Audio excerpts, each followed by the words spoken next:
참 어지럽고 복잡한 세상입니다. 너무나 요란한 일들이 여기저기서 많이들 일어나고 있습니다.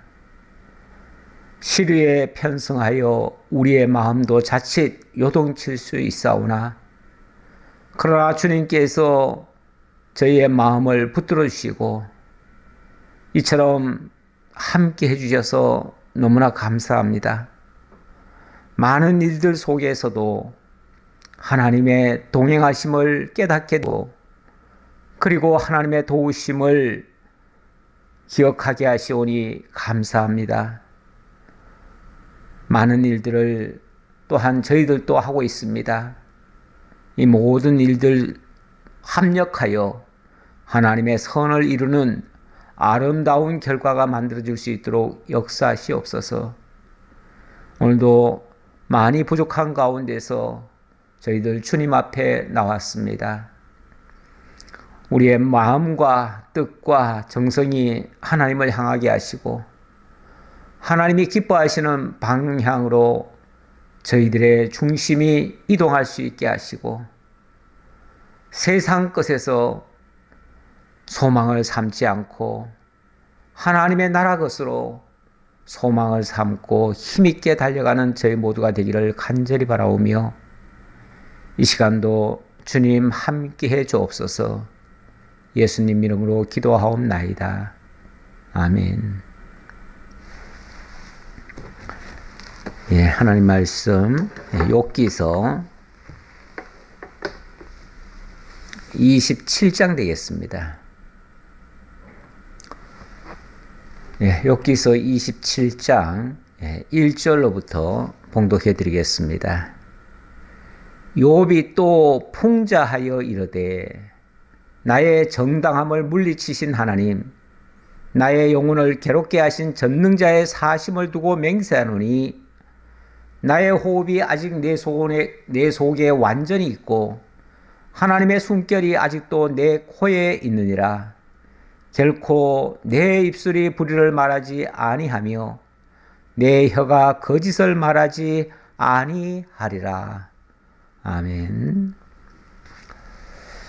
욥이 또 풍자하여 이르되, 제가 26장부터 욥의 신앙 고백이라고 말씀을 적었습니다. 제목을 적었습니다.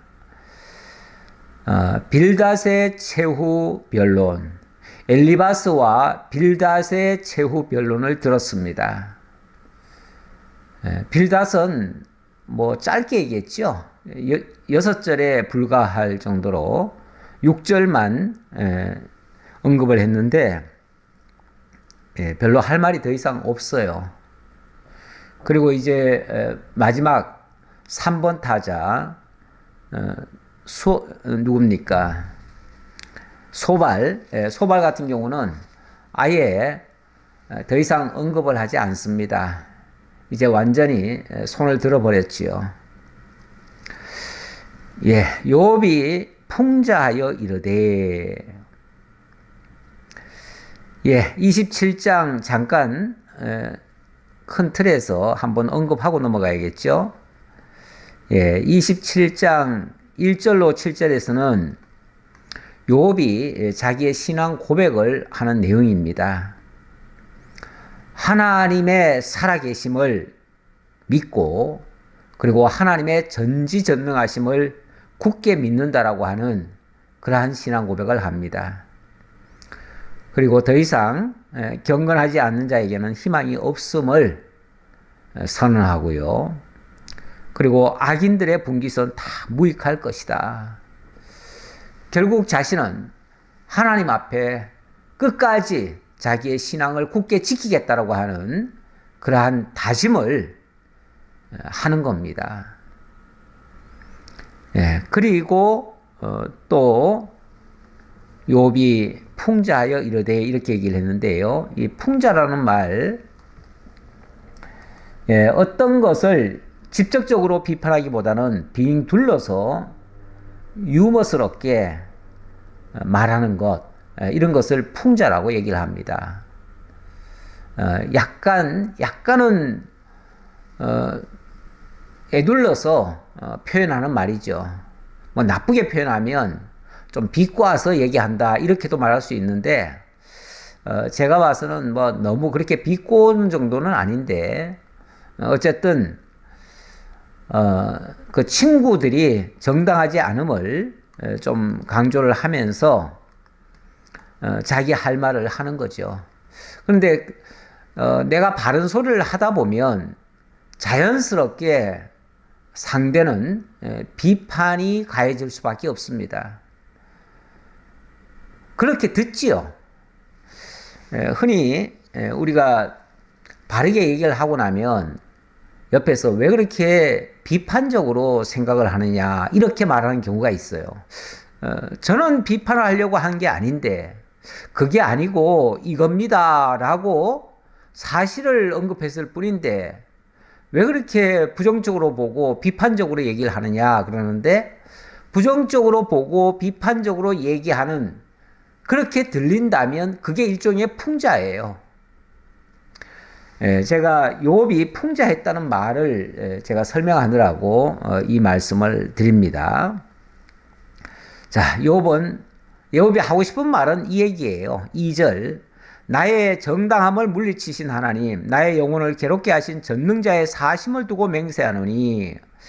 자, 일단 하나님에 대해서도 언뜻 들으면은 조금 좋지 않은 말 아닌가라고 들릴 정도로 말을 합니다. 나의 정당함을 물리치신 하나님, 자기가 정당한데 그것을 하나님이 애써 외면하더라 그 말이죠. 그렇죠. 욥은 사실 지금 상당히 억울한 상태입니다. 자기가 특별히 뭐 잘못한 것 같지는 않은데 엄청난 지금 환란이 와 있잖아요. 도무지 자기로서는 풀 수 없는 문제가 지금 주어져 있잖아요. 그러면 억울한 느낌이 들지요. 사람이 죄를 지었는데 그 죄의 형벌을 받으면요 억울하지 않아요. 당연히 나는 벌을 받아도 당연하다 이렇게 생각을 해요. 왜? 잘못을 했으니까요. 그런데 전혀 잘못한 적이 없어요. 잘못은커녕 오히려 선한 일을 매우 힘을 썼어요. 그런데 그 결과가 매우 안 좋아요. 그리고 막 남으로부터 욕을 먹어요. 그러면 굉장히 억울한 느낌 들지 않나요? 그럴 때 제일 억울한 느낌이 들어요. 그런데 만약에 내가 하나님을 정말로 바르게 경외한다고 최선을 다해서 하나님을 경외했는데 어느 날 정말 모진 소리도 듣고 친구들한테만 듣는 게 아니라 정말 하나님 앞에도 기도를 하고 뭘 하고 다 했는데도 하나님으로부터도 어떤 응답도 없고 어떤 보호하심도 없는 것 같아요. 그야말로 광야에 내팽개쳐진 모습이에요. 자신의 모습을 볼 때. 아무런 하나님의 도우심을 입질 못하는 거예요. 그야말로 버려지는 모습이에요. 버려지는 모습. 이제 내일 모레면 금요일 아닙니까? 이번 주 금요일이 예수님께서 십자가에 못 박혀 죽으시는 날이죠. 그때 예수님이 사실 십자가에 못 박혀 죽을 죄를 졌습니까? 안 했지요. 그런데 온 백성들로부터 미움을 받고 죽이라 죽이라 하는 그런 원망의 소리를 듣고 그리고 제사장이나 그 높은 지위에 있는 사람들은 결국은 예수를 잡아서 사형에 선고를 해버립니다. 꼼짝없이 죽지요. 그럴 때 예수님께서 십자가상에서 하신 말씀이 있지요. 엘리 엘리 라마 사박다니 하나님이여 하나님이여 어찌하여 나를 버리셨나이까. 그때의 그 말은요 정말로 다 버려진 모습이에요. 자신이 송두리째 부정당한 모습이에요. 물론 그것이 일찍이 다윗이 예언했던 말이고 다윗이 그 어려운 상황 속에서 애매히 고난을 받고 쫓겨다니고 정말 다윗이 한 것이라고는 사울에게 충성을 다했을 뿐인데, 그런데 그 사울로부터 쫓겨다니고 죽을 고비를 얼마나 많이 당합니까? 단 하루도 평안하게 잠을 잘 수가 없었어요. 그렇게 쫓겨다니면서 고통을 당하니까 그때 다윗에 비해서 정말 하나님이여 하나님이여 어찌하여 나를 버리시나이까, 이 얘기가 나왔어요. 사실 욥이 하는 말이 그런 투의 말이에요. 나의 정당함을 물리치신 하나님, 욥이 정당하고 욥이 옳은데 왜 그를 외면하시고 그를 완전히 사지로 밀어 넣으시냐 그 말이에요. 그리고 나의 영혼을 괴롭게 하신 전능자의 사심을 두고 맹세하노니, 그럼에도 불구하고 자기의 영혼을 괴롭게 하고 도무지 풀어낼 수 없는 그런 문제가 불거져도 욥은 그렇게 말을 하는 겁니다. 그래도 하나님은 살아계시다. 전능자의 사심을 두고 맹세하노니 그래도 하나님은 살아계시다. 예, 믿음 없는 사람 같으면은 도대체 하나님이 계십니까? 하나님이 계시다면 이러실 수 있습니까? 이렇게 원망이 터져나오는 것이 정상입니다. 그런데 욥에 의해서는 단 한 번도 원망하지 않았어요. 그리고는 여호와의 전능하심과 여호와의 사심, 우리 신앙의 가장 핵심이 그거 아닙니까?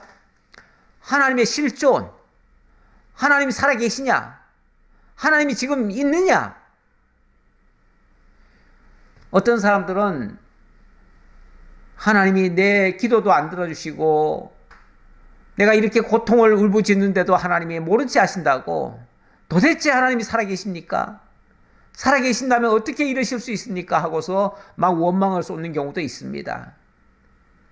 그것은 여호와의 사심을 믿는 게 아니죠. 그 하나님이 지금쯤은 정말 죽으셨나, 이렇게 생각하는 거죠. 그런데 그 하나님을 가리켜서 여전히 살아계심을 나는 굳게 믿습니다. 그리고 그분은 전능하심도 믿습니다. 하나님의 살아계심과 전능하심을 믿는다면 하나님 온전히 믿는 거예요. 그 나머지는 다 지엽적인 것들이에요. 그러면서 3절에 나의 호흡이 아직 내 속에 완전히 있고 하나님의 숨결이 아직도 내 코에 있느니라. 이 말은 하나님이 멀리 떠나가시고 나한테는 전혀 안 계신다가 아니라 여전히 나는 지금 살아있고 하나님의 숨결이 아직도 내 코에 있다. 이 말은 하나님이 나와 함께하고 있다 그 말이죠. 비록 하나님이 응답하지 않으신 것 같고 하나님이 외면하는 것 같아도 그래도 그 하나님은 살아계심이 너무나 분명하다. 그 하나님은 나와 함께하고 계시다. 이것을 자기는 부인하지 않겠다 그 말이죠. 그러면서 결코 내 입술이 불의를 말하지 아니하며 내 혀가 거짓을 말하지 아니하리라. 결코 입술이 불의를 말하지 않겠다. 그러니까 자기 입으로 불의한 말 하지 않겠다. 그리고 하나님이 어디 계시냐, 하나님이 살아계시냐, 이런 소리 하지 않겠다. 그런 얘기예요. 결국은 이 많은 고통이 있고 풀어지지 않는 문제가 있어도 여전히 하나님은 살아계시다는 것을 굳게 믿는다라는 신앙 고백이다 그 말이죠. 그러면서 또 더 나아가서는 친구들에게 한마디 하네요. 나는 결코 너희를 옳다 하지 아니하겠고 내가 죽기 전에는 나의 온전함을 버리지 아니할 것이라. 자, 일단은 아까 풍자라고 했으니까 풍자라고 하는 것은 직접적으로 비난하는 건 아니지만 애둘러서 그들의 잘못을 지적하는 말은 하죠. 그런 게 일종의 풍자에서 나오는 말이에요. 그런데 나는 결코 너희를 옳다 하지는 않겠다. 그들이 옳다라고 말을 하는 순간 그럼 내가 다 틀렸다라는 얘기 아닙니까? 그런데 그들이 아무리 공격을 해도 내가 틀렸다라고는 생각하지 않겠다 그 말이죠. 그러면서 내가 죽기 전에는 나의 온전함을 버리지 않겠다. 쉽게 말하면 내가 틀리지 않았다 그 말이죠. 이게 고집이라면 고집이고, 야, 저 사람 고집세. 자기 잘못은 조금도 시인하지 않아. 끝까지 자기가 옳다네. 이렇게 말하는 경우 있잖아요. 물론 그가 잘못을 해놓고 누가 봐도 다 잘못인데 본인만 옳다고 하면 그거는 정말 고집이 맞을 수 있어요.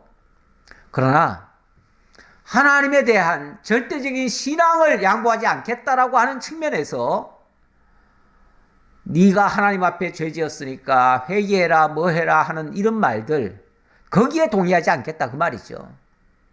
왜냐하면 그 말에 동의하는 순간 자기가 옳지 않다는 것을 인정해야 되니까요. 그런데 자기가 옳지 않은 건 아니잖아요. 내가 죽는 날이 있어도 내가 지금 곧 죽는다 할지라도 나는 내가 잘못 깨달았고 잘못 믿었다라고 생각하지 않겠다 그 말이죠. 그러니까 하나님께 대한 그 신앙은 어제나 오늘이나 영원토록 나는 동일하다. 나는 절대로 내 신앙의 후퇴는 하지 않겠다. 이 말이죠. 그런 의미에서 하는 말이고요. 또 내가 내 공의를 굳게 잡고 놓지 아니하리니 내 마음이 나의 생애를 비웃지 아니하리라. 자기가 지금까지 옳다고 인정한 거 그 신앙에 양보하지 않겠다. 그거 타협하지 않겠다 그 말이죠. 우리가 경우에 따라서 아주 고집스럽게 신앙을 지키는 사람들이 있어요. 나는 뭐 신앙적이 아닌 문제에 대해서는 때로는 양보할 수 있다고 봅니다. 양보도 해야 되고 남을 존중하고 인정하고 이게 필요합니다. 그런데 신앙에서만큼은 함부로 양보할 이유가 없습니다. 신앙은 그렇게 함부로 타협의 대상이 될 수가 없습니다. 양보의 대상이 될 수가 없어요. 지금 욥이 하는 말은 내가 옳다고 인정한 거 그거 더 이상 너들 말 듣고 내가 바꾸지 않겠다 그 말이죠. 제가 로마서 14장 22절 말씀을 하나 가져왔는데 거기 보니까 이런 말씀이 있어요. 내게 있는 믿음을 하나님 앞에서 스스로 가지고 있으라. 자기가 옳다는 바로 자기를 정죄하지 아니하는 자는 복이 있도다. 내가 이게 옳다라고 지금까지 믿고 왔는데 어느 날 누구 말 듣고 내가 틀렸어. 그러면서 물론 진짜 잘못을 제대로 알려줘가지고 제대로 깨닫고 회개하는 것은 필요합니다만은 마치 어느 사람이 싫어하니까 누가 옳지 않다고 하니까 자기 신앙을 양보하고 포기하고 또 자기 신앙을 바꿔버리는 이런 것은 옳지 않다 그 말이죠. 신앙에는 사실 좀 줏대가 있을 필요가 있습니다. 다른 모든 것은 다 양보할 수 있어요. 근데 신앙은 함부로 양보하는 거 아닙니다. 저는 그 측면을 욥이 지금 잘 강조하고 있다고 봅니다. 나의 원수는 악인같이 되고 일어나 나를 치는 자는 불의한 자같이 되기를 원하노라. 그런데 자기가 옳지 않다라고 자꾸만 얘기한다면 그 사람이 결국은 나를 무너뜨리려고 하는 사람이에요.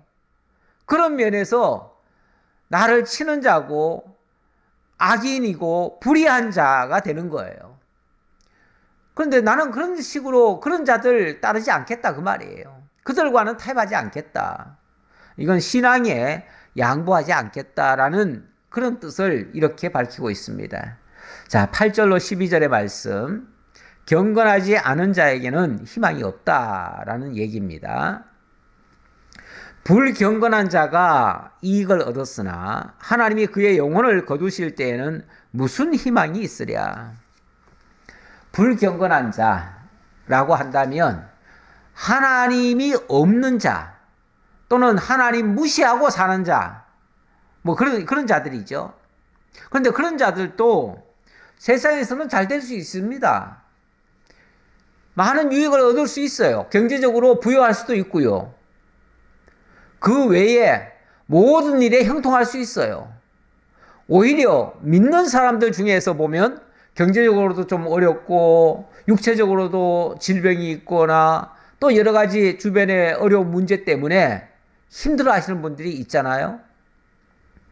그런 측면에서 보면 불경건한 자가 이익을 얻고 의인들이 고통을 받는 그런 사례를 세상에서는 많이 볼 수 있어요. 그럴지라도 그 불경건한 자가 끝까지 그러면은 영원히 그들이 복을 받고 영생을 누리고 이렇게 하느냐? 그렇지 않다는 거예요. 환난이 그에게 닥칠 때 하나님이 어찌 그의 부르짖음을 들으시랴? 그가 어찌 전능자를 기뻐하겠느냐? 항상 하나님께 부르짖겠느냐? 그런 사람이 어떻게 하나님 앞에서 살겠느냐 그 말이죠. 어떻게 하나님께 호소하고 하나님의 도우심을 입어서 살겠느냐 그 말이죠. 그들은 자기 지혜로, 자기 능력으로, 자기가 건설해서 성공을 하고 무슨 영광을 얻겠다고 하는 경우가 많지요. 근데 그것이 과연 하나님 앞에 옳겠느냐 그 말이죠. 예. 누가복음 12장 19절 말씀 하나 가져와 봤는데요. 사실 믿지 않는 사람도 잘 될 수 있습니다. 세상에서는 잘 될 수 있고, 여기는 한 부자 예를 들었는데요. 부자가 육체적이보다도 경제적으로 부여해주고 또 모든 면에서 풍족하고 여유가 생기니까 이 사람이 그냥 그걸로 만족하고 더 이상 하나님도 필요 없는 것처럼 그렇게 하는 경우가 있더란 얘기죠. 예.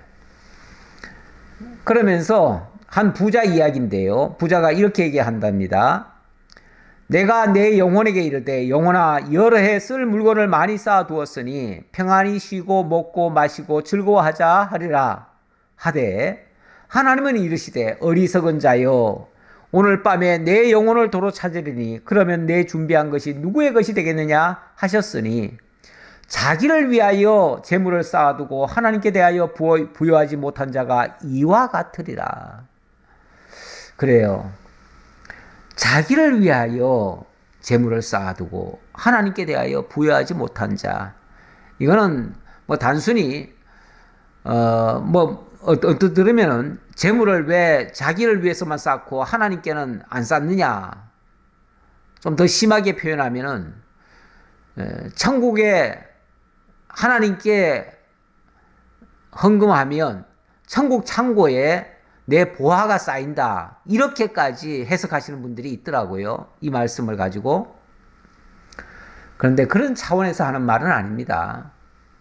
왜 하나님 의지하지 않느냐? 하나님 없이 살려고 하느냐? 그 말이죠.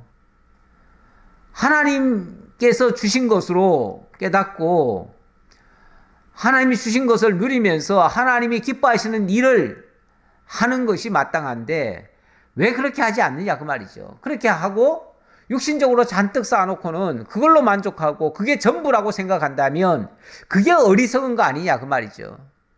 육신적이거나 세상에서 필요한 것들은요, 솔직히 우리가 때가 되면 다 이 세상을 떠나야 되는데 그때 되면 다 무익한 것들이 돼요. 무용지물이 되는 거예요. 다 없는 것 같은 거예요. 심지어 하나님이 말씀하시기를 어리석은 자여 오늘 밤에 내 영혼을 도로 찾으리니 그러면 네 준비한 것이 누구의 것이 되겠느냐? 다 헛수고 아니냐? 오죽하면 전도서가 해 아래에서는 물론 단서가 있습니다만은 해 아래에서는 헛되고 헛되며 헛되고 헛되니 모든 것이 헛되도다 이렇게 얘기를 하지요. 우리가 하나님을 만나지 못한다면, 하나님의 생명을 얻지 못한다면 육신적으로 누리고 가진 모든 것이 어찌 보면 다 물거품 같을 수도 있습니다. 그런데 세상에서 부유할수록 하나님은 필요가 없다는 사람들이 많습니다. 그래서 그런 측면의 이야기다, 그렇게 말씀드리겠습니다. 하나님의 솜씨를 내가 너희에게 가르칠 것이요 전능자에게 있는 것을 내가 숨기지 아니하리라. 보세요. 하나님의 솜씨, 하나님 전능자에게 있는 것, 이렇게 얘기하잖아요. 욥은 분명히 하나님의 살아계심을 알고 믿는 사람입니다. 그리고 하나님의 모든 역사를 주관하시는, 그야말로 하나님의 솜씨를 보이시는 분이라고 생각하고 있습니다. 하나님의 솜씨가 바로 하나님의 섭리들이에요. 하나님이 하시는 일들, 그것을 때가 되면 내가 너희들에게 똑바로 알려주겠다, 그런 얘기예요. 그리고 전능자에게 있는 것을, 하나님에 대해서 올바로 아는 것을 내가 다 설명해 주겠다, 이런 식으로 지금 설명하는 말이죠. 너희가 다 이것을 보았거늘 어찌하여 그토록 무익한 사람이 되었는고. 사실은 너희들도 하나님을 믿는다고 하고 하나님을 안다고 하지 않느냐. 그러면은 정말로 하나님의 전능하심과 하나님의 살아계심을 인정해야 될 텐데, 너희들 말하는 거 봐서는 좀 안 그렇다, 그 말이에요. 왜 너희들이 말과 그 생각이 다르냐, 이런 투로 욥이 하는 말이에요. 자, 그러면서 13절로 23절 세 번째 단원에서는 악인들의 분깃은 다 무익할 것이다, 이렇게 얘기를 합니다. 악인이 하나님께 얻을 분깃, 포악자가 전능자에게서 받을 산업은 이것이라. 참, 악인도 포악한 사람들도 하나님께로부터 분깃을 받고 산업을 받는다네요. 예, 그 마태복음 5장에 보면 하나님의 은총이 믿는 사람이라고 특별히 이 땅에서 더 주고, 믿지 않는다고 덜 주고 이러지 않는다고 했습니다. 그걸 뭐라고 표현을 했냐면, 하나님이 해를 악인이나 선인이나 동일하게 비춰준다, 이렇게 말씀하셔요. 하기야 햇빛이 선한 사람이라고 뭐 좀 적게 비춰주고, 또 악한 사람이라고 뜨거운 때알볕에 더 오랫동안 비춰집니까? 그러지 않잖아요. 또 비도 착한 예수 믿는 농부들에게는 비를 많이 내려줘 가지고 농사 잘 되게 하고, 안 믿는 사람에게는 안 내려줍니까? 그렇지 않아요. 동일해요. 동일해요. 제가 처음에 예수 믿고 제가 시골에서 농사를 좀 지었고 소를 한 마리 먹이고 이렇게 했는데, 제가 뭐 어린 시절에 그걸 제대로 못하지요. 제대로 못하는데 다른 사람들 노는 정말 벼도 잘 되고 소도 살이 잘 찌고 그래요. 근데 저는 제가 힘이 부족해서 그랬겠죠. 제대로 못했어요. 못하니까 언젠가 한 번은 제가 그런 기도를 한 적이 있어요. 하나님, 나는 하나님을 믿는데 다른 집에는 좀 비가 덜 내리더라도 우리 논에는 좀 많이 내려서 우리가 좀 하나님 믿으니까 이렇게 잘 된다 하는 것을 좀 보여주세요 하고 내가 기도한 적이 한 번 있어요. 나중에는 참 그것도 유치한 기도였고 올바른 기도가 아니었다는 것을 알긴 했습니다만은, 우리가 흔히 악인에게는 좀 하나님이 안 주시고 선인에게는 더 많이 줬으면 좋겠잖아요. 그런데 하나님이 악인에게도 다 줘요. 줘요. 똑같이 줘요. 사실은 세상에서는 어떻게 보면 똑같이 줘요. 그런데 나중은 달라요. 나중은. 분명히 악인들이 분깃을 받고 또 산업을 받아요. 그런데 그 받는 그 분깃의 목적지가 달라요. 결과가 달라요. 결과가 어떻게 다른가?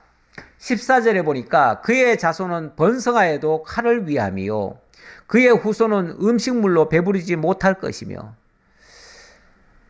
번성하더라도 칼을 위함이다. 칼을 위한다. 아니 사람이 칼을 위한다는 말이 무슨 말입니까? 그의 앞에 칼이 기다리고 있어요. 칼에 밥이 되기 위해서 많이 쌓아놓는 경우도 있어요. 그러니까 어찌 보면 악인들이 하는 그 모든 일이 무효가 될 수도 있다. 그런 얘기죠. 무효가 될 수도 있다. 아니면은 악의 도구로 쓰여질 수도 있다. 그런 얘기죠. 그래서 이런 것은 좋은 결과가 되지 않는다. 그런 얘기예요.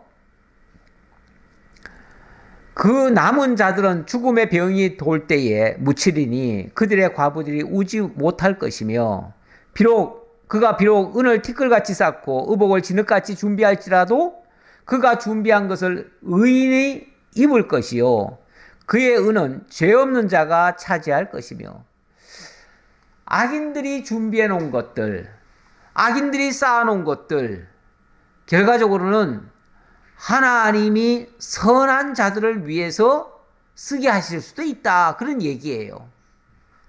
그러면 악인들은 준비하느라고 고생하고 그 모든 일을 하느라고 힘은 들였는데 마지막은 헛수고가 될 수도 있고 남 좋은 일 시키는 경우도 있을 수 있다. 그 말이죠. 하기야 우리가 재산을 아무리 많이 모아도 자기가 그거 평생 다 쓰는 거 아니잖아요. 어느 정도 쓰고 나면 결국은 자식들한테 물려주든지 남에게 물려주든지 내가 떠나고 나면 그것은 다 무익한 것이 될 수도 있어요. 그런 측면에서 남 좋은 일 시키는 경우도 있다 그 말이죠. 근데 악인들의 결과가 그럴 수 있다 그 얘기예요. 예. 그가 지은 집은 조음의 집 같고 파수꾼의 초막 같을 것이며 부자로 누우려니와 다시는 그렇지 못할 것이요 눈을 뜬 적 아무것도 없으리라. 악인들의 결말은 결국은 물거품 같은 결과가 될 것이다. 그런 얘기예요. 두려움이 물같이 그에게 닥칠 것이요 폭풍이 밤에 그를 앗아갈 것이며 동풍이 그를 들어 올리리니 그는 사라질 것이며 그의 처소에서 그를 몰아내리라. 악인들의 결과는 다 이와 같을 것이다 라고 말씀드립니다. 자, 그리고 하나님은 그를 아끼지 아니하시고 던져버릴 것이니 그의 손에서 도망치려고 힘쓰리라. 하나님은 아끼지 않고 던져버릴 것이다. 그렇죠. 우리의 삶의 목적지가 만약에 잘못된 것으로 도착을 하게 된다면 그동안 달려온 모든 그 걸음걸음이 헛수고되지 않겠어요? 엉뚱한 데로 가기 위해서 발버둥 친 거 아니겠어요? 결국 단기적인 이 땅에 사는 동안에 뭐 이루는 제가 지난번에 그 재직 세미나 때도 그 얘기를 했지만은 목표와 목적은 달라요. 목표는 단기적인 것들이에요. 목적은 어찌 보면 영원한 것을 추구하는 것이라고도 할 수 있어요. 그것을 우리가 다른 말로는 표대라고 했는데 사도 바울은 우리에게 표대를 알려주면서 그 표대를 향하여 달려가라고 말씀하셨지요. 그런데 우리가 그 표대를 쫓지 않고 단기적인 목표, 이 땅에서 오늘 당장 또는 이번 달에 또는 올해 내에 이룰 일들 거기에만 초점을 맞추고 그것만 가지고 힘을 쏟으려고 하는 경우가 있어요. 그렇게 되면 궁극적인 그런 것을 제대로 설정하지 않고 생각하지 않는다면, 그러면은 그 과정적인 목표는 나중에 가서 물거품이 될 수도 있다. 그런 얘기예요. 우리가 목적을 바로 정하고 그리고 목표를 정하는 건 또 괜찮아요. 왜냐하면 큰 틀에서 그쪽으로 가기 위한 수단과 방편으로서 취하는 거니까요. 그거는 괜찮은데 아예 목적이 없는 삶이면 곤란하다 그 말이죠. 우리 기독교인들은 목적 있는 삶을 사는 겁니다. 그러면 과정에서 조금 뭐 실수가 있거나 조금 뭐 잘못하는 게 있어도 그거는 그렇게 큰 문제가 되지 않습니다. 우리가 목표를, 그러니까 목적지를 어디를 딱 정하고 그쪽을 가기로 하면 뭐 가다가 보면은 이쪽 길로 갈 수도 있고 이쪽 길로 갈 수도 있지요. 뭐 차가 이쪽이 막히면 이쪽으로 돌아가지요. 그건 괜찮아요. 이리 갈 수도 있고 저리 갈 수도 있어요. 아니면 일부러 빙 돌아갈 수도 있어요. 뭐 길 많이 막힐 때는요, 제가 언젠가 한번 시골 갔다가 오는데 길이 너무 막혀요. 그래서 아예 그냥 여행 왔다 생각하고 일부러 그냥 먼 길로 돌아서 온 적이 있어요. 돌아오는 것도 괜찮아요. 그거는 그냥 구경하면서 오잖아요. 꼭 빨리 가는 게 좋은 것만은 아니에요. 경우에 따라서는 느릿느릿 하지만 목적지 가면 될 거 아니에요. 뭐 조금 늦으면 어때요? 물론 저도 말은 이렇게 합니다만은 때로는 성질 급해가지고 빨리 가려고 하지요. 그러나 조금 생각해보면 빨리 가는 게 꼭 좋은 것만은 아니다. 예. 그것을 생각하고 궁극적인 하나님이 원하시는 방향으로 우리가 나아가야 된다. 그 얘기입니다. 하나님은 그를 아끼지 아니하시고 던져버릴 것이다. 하나님은 아끼지 않는다. 그렇죠. 뭐 악인까지 왜 하나님이 아끼시겠어요? 하나님의 뜻을 저버리는 자들을 무엇 때문에 아끼시겠어요? 지금은 내버려 두시지만 경우에 따라서는 아낌없이 버릴 수 있지요. 그의 손에서, 그렇게 하면 그의 손에서 도망치려고 힘쓰리라. 사람들은 그를 바라보며 손뼉치고 그의 처소에서 그를 비웃으리라. 결국은 하나님을 제대로 알지 못한 사람의 결말은 모든 비웃음거리가 될 수도 있다. 그런 얘기죠. 지금 말인데 결국 우리가 분명한 삶의 목적을 바로 정하고 하나님이 기뻐하시는 방향으로 가는 것이 옳다. 그렇지 않으면 다 무익하고 헛된 것을 추구하는 경우도 될 수 있다. 자, 그런 얘기를 했습니다. 자, 오늘 결론의 말씀을 고린도 후서에서 가져왔습니다. 고린도 후서 1장 3절 이하에 보니까 찬송하리로다. 그는 우리 주 예수 그리스도의 하나님이시요 자비의 아버지시요 모든 위로의 하나님이시며 우리의 모든 환난 중에서 우리를 위로하사 우리로 하여금 하나님께 받는 위로로서 모든 환난 중에 있는 자들을 능히 위로하게 하시는 이시로다. 예, 위로란 말. 위로가 언제 필요합니까? 환난 당한 자, 고난 받는 자, 그런 자들에게 절실히 필요한 것이 위로입니다. 그런데 우리 하나님께서 자비의 아버지시고 모든 위로의 하나님이시라네요. 자비와 위로, 자비는 곧 사랑이고 하나님이 그 사랑으로 우리를 위로하신다는 거예요. 언제요? 모든 환난 중에서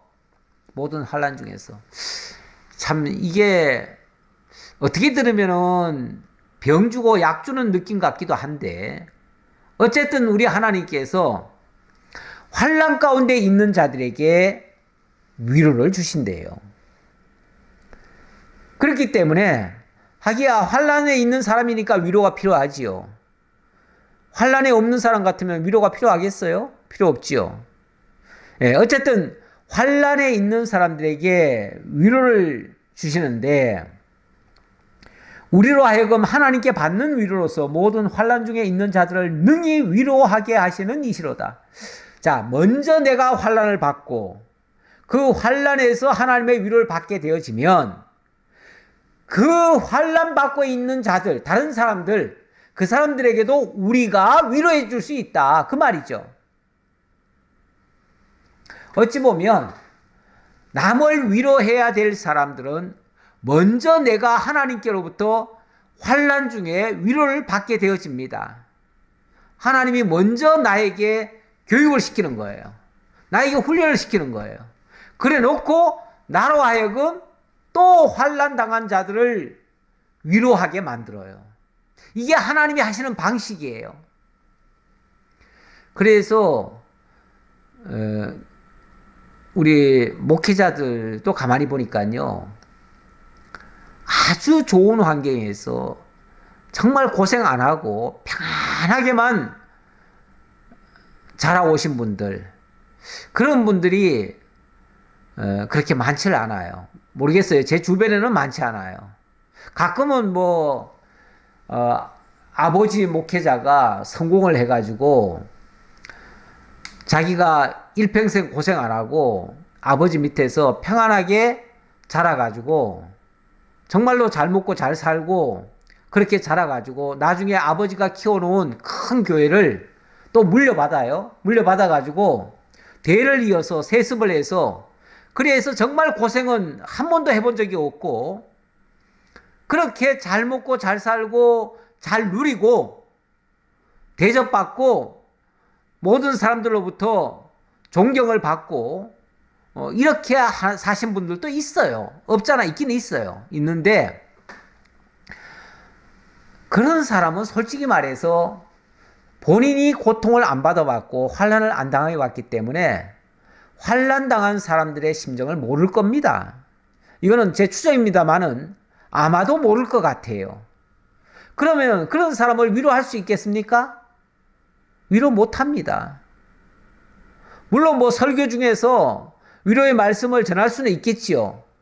그러나 본인이 체휼해보지 않았고 자기가 경험해보지 않은 이야기를 할 수가 없어요.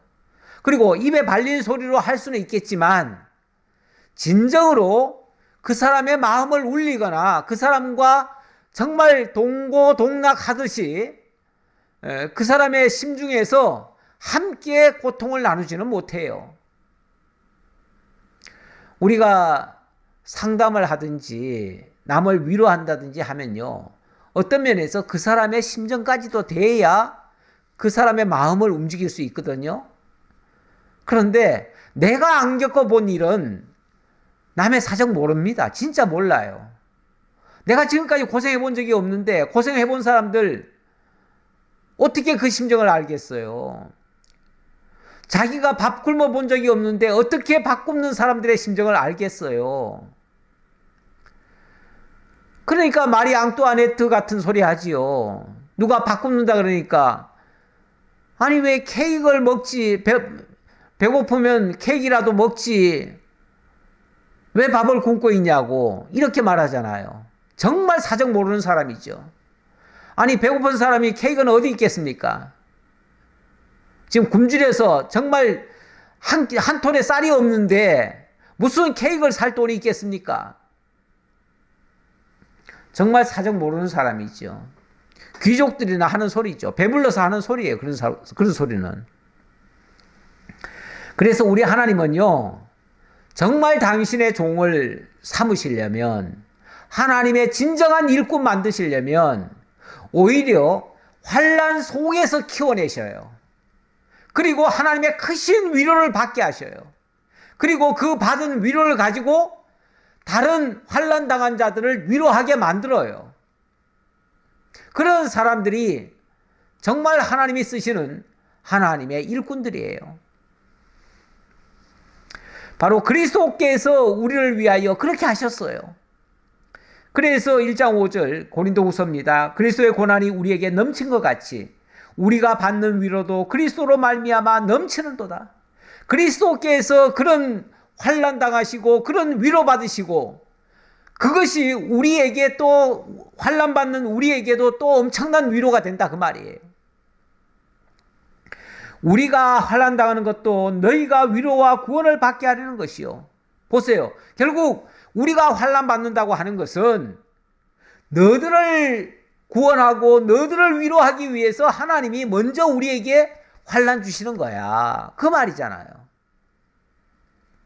우리가 위로를 받는 것도 너희가 위로를 받게 하려는 것이니 이 위로가 너희 속에 역사하여 우리가 받는 것 같은 고난을 너희도 견디게 하느니라.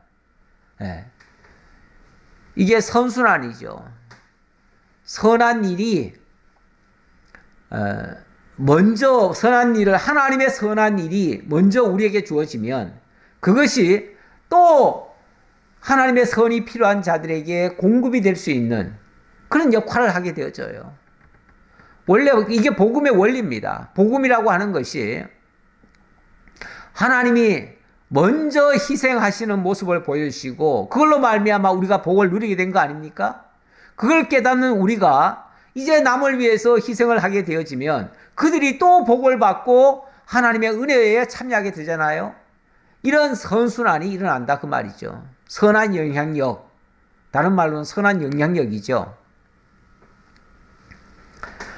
너희를 위한 우리의 소망이 견고함은 너희가 고난에 참여하는 자가 된 것 같이 위로에도 그러할 줄을 압니다.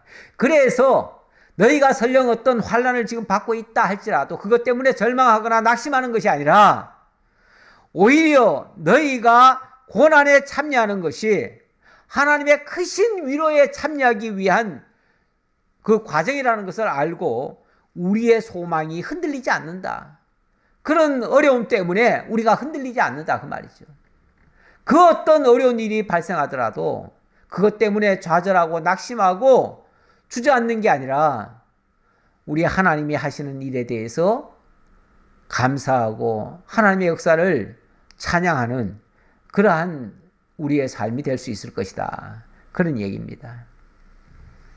우리 하나님 살아계십니다.